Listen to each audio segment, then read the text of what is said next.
साथ ही बहुत सारे लोग जो पूछते हैं कि बुरी आदतें जो है नहीं छूटती है, कैसे इससे जो है छुटकारा पाया जाए? तो सीधा इसका एक ही उपाय है कि आप निरंतर किसी पवित्र नाम का जो है जप किया कीजिए। आप जब निरंतर पवित्र नाम का जप करते हैं, तो आपका जो है संगत बुरी आदतों से छूटने लगती है।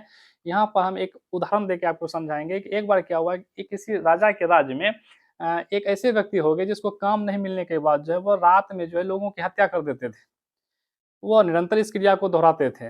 तो जब राजा तक ये बात पहुँचे तो राजा साहब काफ़ी दुखी हुए कि मेरे राज्य में ऐसा भी व्यक्ति है, जिसको काम नहीं मिलने के कारण जो है वो लोगों की हत्या कर देते थे। राजा ने सिपाही के माध्यम से उस व्यक्ति को पकड़ करके अपने राजमहल में बुलवाए और उनसे कारण जानना चाहा कि आप ऐसा क्यों करते हैं? तो उन्होंने कहा, राजा साहब, हमको काम नहीं मिलने के बाद जो है मन जो है वह हत्या की ओर प्रवृत्त हो जाती है, तो इससे बचने का जो है मुझे रास्ता नहीं मिल रहा है। राजा साहब ने कहा कि ठीक है, जो है हम जो है आपको इस रास्ते से जो मुक्ति दिला देंगे, आपको काम ही चाहिए तो आपको काम जो है मिलेंगे। और वो व्यक्ति जो है शर्त रखे कि राजा साहब, अगर काम हमको नहीं मिलेंगे, तो हम फिर से जो है हत्या के लिए जो है तैयार हो जाएँगे, हत्या करने के लिए। तो राजा साहब कहा, ठीक है, आप राजमहल में ही रहिए, आपको जो है बराबर काम जो है दिया जाएगा, आप निरंतर काम करते रहेंगे, आपको जो है काम में कमी नहीं होगी। और उसको जो है कई काम में जो है फँसा दिया गया। फिर राजा साहब क्या किए, उनसे बचने के लिए, क्योंकि वो तो हत्या करने वाले थे, काम से जो है छुटकारा मिलते ही। तो राजा साहब ने दिमाग लगाकर क्या किए, अपने राजमहल में एक ऐसे खंभे का निर्माण किया जो काफ़ी जो है लंबी थी। उसको क्या किया, वहाँ पर जो है स्थापित करवा दिए और वो काफ़ी पतले थे लेकिन मजबूत थे। जैसे कि आप बम्बू को देखे होंगे, बाँस को देखे होंगे, उसी टाइप का कुछ था। उसमें चिकनाई लगा दिया था, चिकनाई मतलब चिकना पदार्थ। जब उस व्यक्ति का काम खत्म हो जाता था, तो राजा साहब क्या करते थे, उसको आदेश दे देते थे कि आप इस खंभे पे जो है चढ़िए-उतरिए।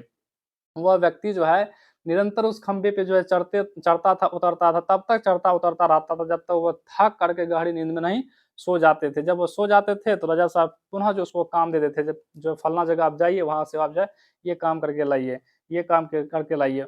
जो है पशु को जो है ये मतलब चारा के लिए या फिर जो राजमहल में काम होता है उनको उसी में लगा के रखता था। फिर जो काम छूटते ही उस खंभे पे जो है चढ़ने-उतरने के लिए जो है उसको आज्ञा दे देते थे। तो यहाँ पर कहने का मतलब है कि वह जो व्यक्ति था, जो हत्या करने वाले थे, काम मिल जाने के कारण जो है वो अब हत्या नहीं कर पा रहे थे, क्योंकि काम छूटते ही वो हत्या कर देते।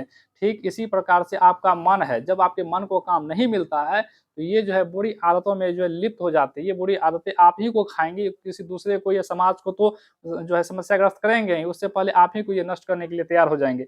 इसलिए साथियों, जप वह खंभे की तरह है, जब आप जप करते हैं तो मतलब ये हुआ कि उस खंभे पे आप चढ़ रहे हैं, उतर रहे हैं, यानी आपकी सिद्धि जो है वो जो होनी शुरू हो जाती है, आपका बुरी आदतें जो है छूटना शुरू हो जाता है। तो जप का जो है निरंतर चिंतन करते हैं, जप जो है करते रहें। जपांशु, उपांशु जितने भी जप है, धीरे-धीरे आप करते-करते जो है आप मानस ध्यान के जो है क्रिया तक जो है पहुँच जाएँगे और आप अपनी बुरी आदतों से छूट पाएँगे।